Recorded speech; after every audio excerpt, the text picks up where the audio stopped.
What if her silence is the loudest thing she's ever said to you? No drama, no yelling, no accusations, just absence, just space. Just the kind of silence that makes your chest tighten at 2:13 a.m. while you stare at the last message you sent. A message she read and left unanswered 3 days ago. She's not angry. She's not ghosting. She's just withdrawn. Her story is still active. Her smile still posted. Her life still moving. Just not with you in it. And that's what cuts deepest, not the distance, but how quietly it arrived. Like a curtain closing in slow motion. You didn't fight. You didn't argue. You didn't even see it coming. One day she was there, the next she wasn't. And now you're stuck in this in-between, a limbo where everything feels hollow and nothing makes sense.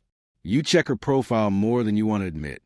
You watch her story with a fake account because yours might tip her off. You type out a message, then delete it. Again, you wonder, is she testing me? Is she done with me? Does she want me to fight for her? Or is she waiting to see if I'll disappear like the rest? This is the moment where most men break. Not because she left, but because her silence left them with themselves. And they don't know what to do with that kind of confrontation. They try to decode her behavior, text their friends, reread every sentence they sent. But deep down, none of it helps. Because they're not really trying to understand her. They're trying to escape the voice inside that whispers, if she doesn't want me, then who will? But here's what you need to hear, and what most will never say. This isn't about her silence. It's about what her silence reveals in you. This is a test, not of love, but of self. And right now, you're being watched. Not by her, by life. Life wants to see, will you chase or will you rise? Because the man who reacts from fear will spiral. He'll beg. He'll fold. He'll lower his standards just to hear her voice again. But the man who sits still, who breathes, who feels the ache and chooses not to act from it, that man becomes untouchable, unshakable. Remember this. When a woman goes quiet, it doesn't always mean she's gone. Sometimes it means she wants to know if you'll drown without her or if you'll learn to breathe on your own. And in that space, she's not listening to your words. She's feeling your energy. Is it desperate? Is it grounded? Is it still boyish panic or emerging manhood? And deeper still, can you hold presence when love no longer feeds your ego? Can you stand tall without applause, without affection, without a hand to hold? Because that's the real measure of a man. Not how he behaves when love is loud, but how he rises when it disappears. So ask yourself, what does your silence say back? You wake up and check your phone before your feet touch the floor. No new messages. No missed calls. Nothing from her. The same silence that met you last night is here to greet you again. It's becoming a routine now. Check, wait, spiral. You tell yourself you don't care, that you're just curious. But the truth is, her silence isn't just absence, it's pressure. A pressure that wraps around your chest and whispers, you weren't enough. And suddenly, you're not just dealing with a woman pulling away. You're dealing with the collapse of your confidence, 1 hour at a time.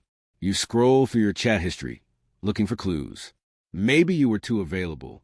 Maybe you texted too often. Maybe you said something that turned her off. You replay every interaction like a crime scene, but the more you search, the more helpless you feel. You open her profile again. She just posted. She's out, laughing, dressed like she knows exactly what she's doing. You wonder who's with her. You wonder if she's thinking about you at all. Probably not. And that's the dagger, isn't it? Not that she's gone, but that she seems completely fine without you. That's when the panic creeps in. The urge to reach out, to say something clever, charming, emotional, anything to break the silence.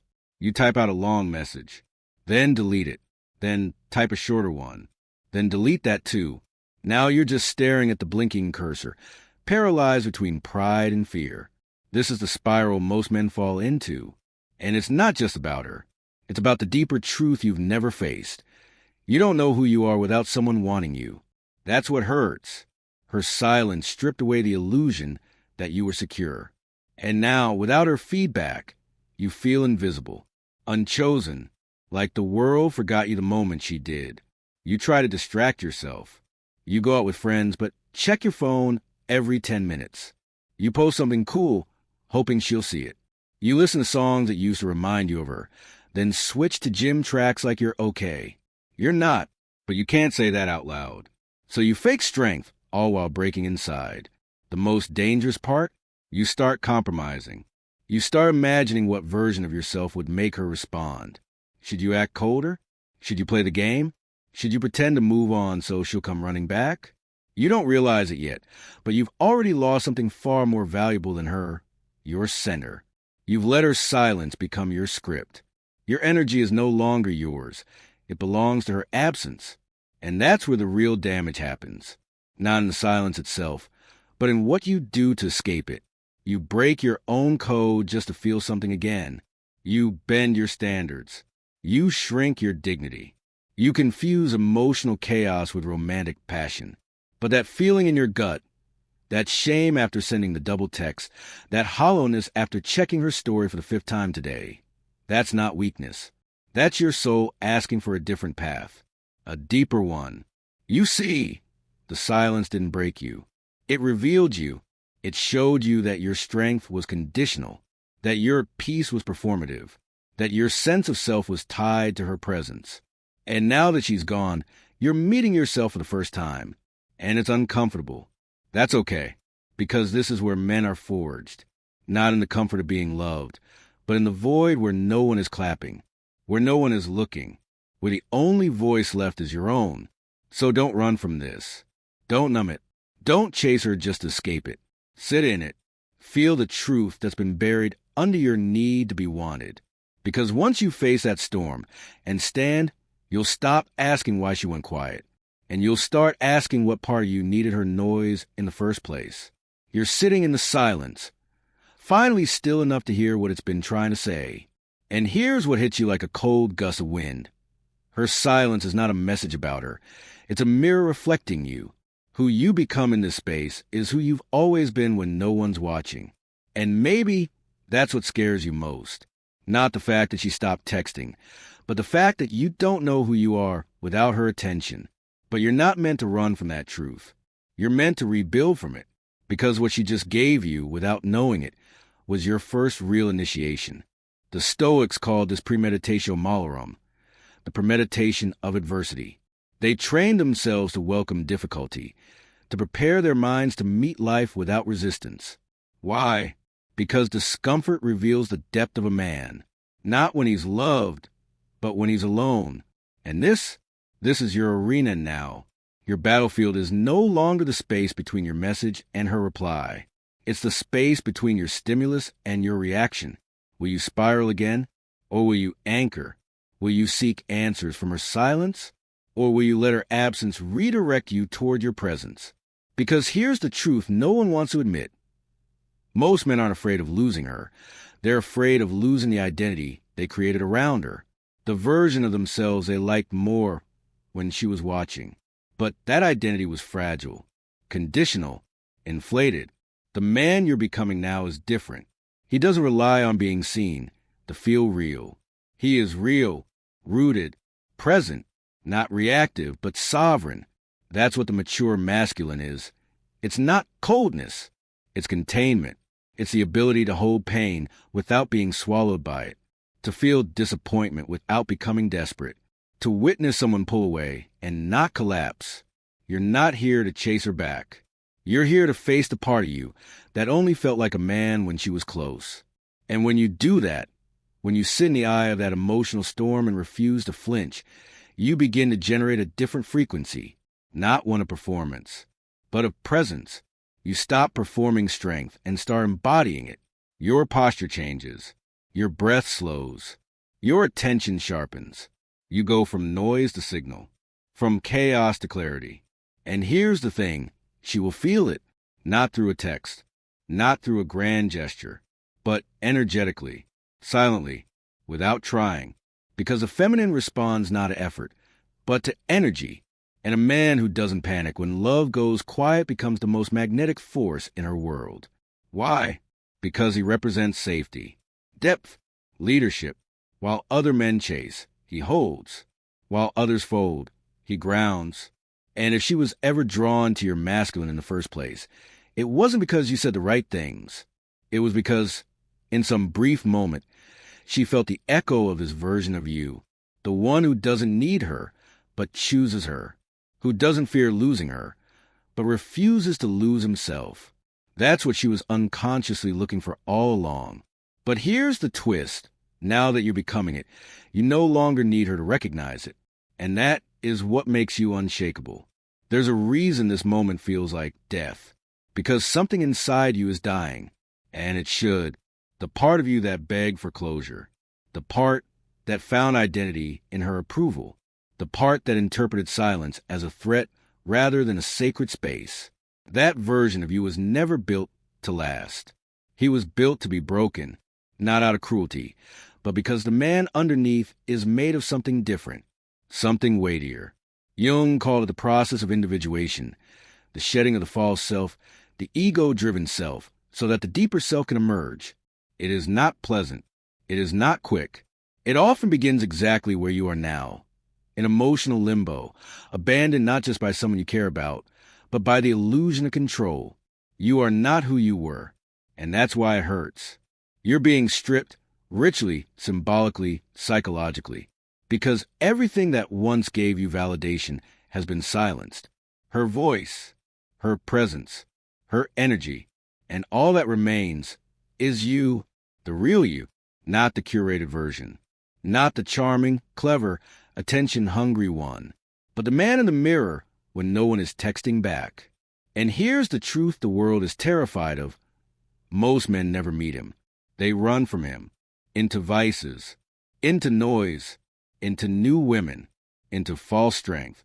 But not you, not this time, because something in you knows this is the only way forward, not through her, through you, through discipline, through presence, through facing the dragon that's lived inside your chest since you were a boy, whispering, "You're only worthy when they want you." But now the boy doesn't lead. The man does. And the man knows that self-worth is not given. It is forged in moments like this, in the long nights where your phone stays dark, in the mornings where you rise anyway, in the gym sessions where the weight feels like grief, but you lift it anyway. You don't train now for aesthetics. You train because strength must live in your nervous system, not just your mirror. You journal not to vent, but to witness. You read not to escape, but to remember. Every act becomes ritual. Every choice, a message to yourself. I'm here. I'm grounded. I'm not chasing. And the feminine can feel this. Without words, without effort, she will sense the man who no longer spirals when she withdraws, who no longer needs to be chosen to feel complete, who no longer builds his identity on her attention, but on his own alignment. And when she returns, or someone new appears, they'll find something rare. A man who doesn't punish with coldness, who doesn't impress with noise, but who simply holds his truth, holds his direction, holds his heart in a container strong enough that it doesn't spill just because someone pulled away. That's sacred masculinity. Not loud, not brittle, not performative, just solid. And when you finally feel it in your bones, not just in concept, but in embodiment, you'll stop asking, why did she go silent? And you'll start thanking that silence for showing you what still needed to be healed. Because it was never just about her. It was about your return to yourself. And now, you're almost there. You begin with the body.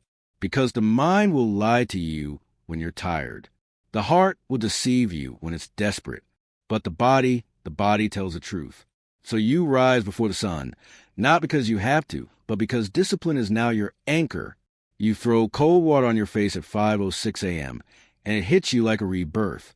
You tie your shoes, walk into that gym with yesterday's pain still humming in your chest, and you put it into steel, into motion, into sweat. You're not lifting to be seen. You're lifting to remember, to remind yourself with every rep, I don't chase, I carry. I carry weight. I carry silence. I carry myself. And that soreness you feel after, that's not weakness. That's proof you chose growth over comfort. Then you reclaim your rituals. You make your mornings sacred. No phone until the work is done. No scrolling through her digital life. No chasing shadows. Instead, you sit in stillness. 10 minutes, maybe 15. Just you, your breath, and the roar beneath it all. You journal, not like a boy venting, but like a warrior documenting. Today, I was tempted to check her page. I didn't. Today, I felt hollow, but I still moved. These are your victories now. Invisible, silent, but real. You read, not tweets, not distractions, but wisdom. Aurelius, Jung, Pressfield. You fill your head with men who walked through fire and didn't become ash. You stop arguing with silence and start studying it, because now every empty space you left behind becomes a place for you to fill with presence. You eat clean. You hydrate.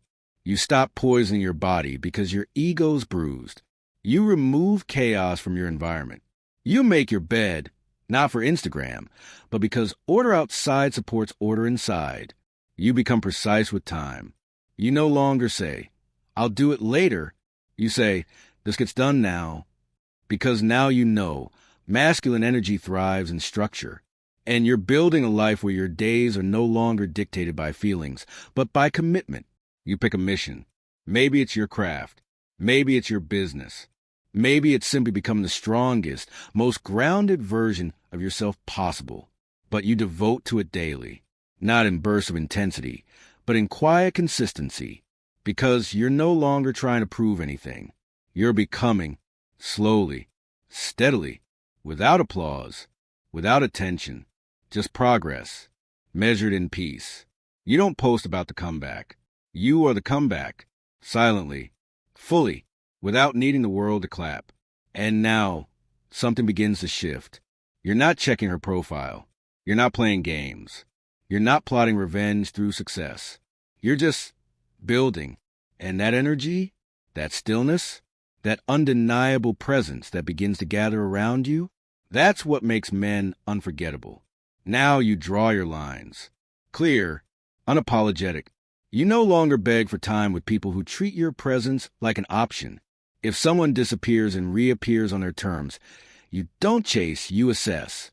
If she circles back, you don't collapse into excitement. You observe. You paid a price for your peace, and now it has value. Not everyone gets access. You speak less, but when you do, your words carry weight. There's no longer insecurity behind your tone. You don't explain your boundaries. You don't justify your silence. You don't convince anyone to stay. Because a man who knows his worth doesn't negotiate it. When she pulls away again, if she ever does, you don't flinch. Because you no longer need to be chosen to feel whole. You've already chosen yourself. And that choice shows up in everything. In how you walk into a room. In how you carry your breath. In how you say no without guilt. In how you say yes without fear. Your masculinity is no longer a costume you wear when things are good. It's a posture you hold when everything is quiet. When nothing is certain. When love is no longer feeding your ego. That's when your true self shows up. And you've seen him now. You've built him. One morning, one ritual, one disciplined act at a time. He's not flashy, not loud, but he's undeniable because he no longer needs attention to feel valuable. He's not addicted to praise. He doesn't post-approve. He doesn't chase what walks away. He leads his own life and lets others decide if they can meet him there. Your phone buzzes. Maybe it's her. Maybe it's not. But you don't lurch. You don't shift. You don't hand over your peace to a notification. You stay still. Because your center is no longer available for rent. You've trained your nervous system to breathe through uncertainty. You've trained your mind to lead instead of react. You've trained your soul to know the difference between love and attachment. So now, even if she comes back, even if she wants you again, you meet her with calm, not craving, with clarity, not codependence. She'll feel it, not through what you say, but in your presence, your stillness, your pacing. That's what she was always searching for. Not a man who would chase her waves, but one who could hold the shore when she drifted.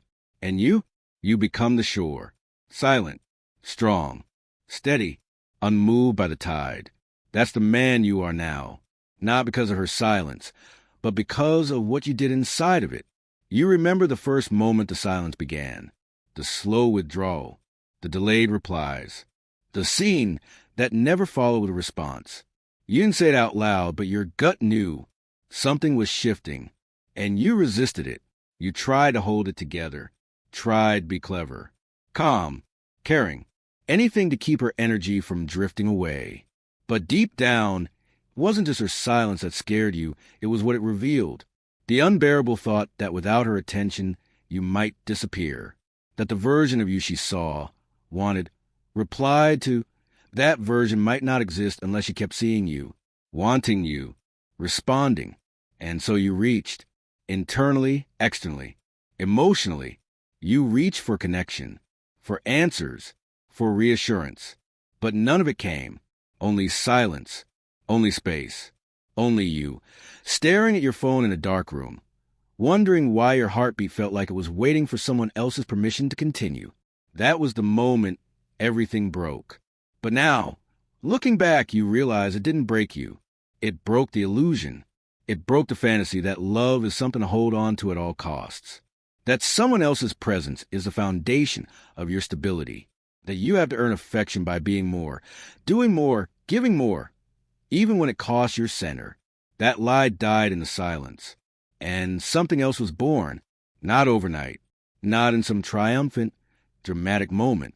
It happened slowly, in discipline, in solitude, in the small, silent choices no one saw, the cold showers, the unread messages you didn't respond to, the workouts where you screamed inside but lifted anyway, the nights where you journaled instead of texting, the mornings where you rose without checking your phone. That's where the shift began.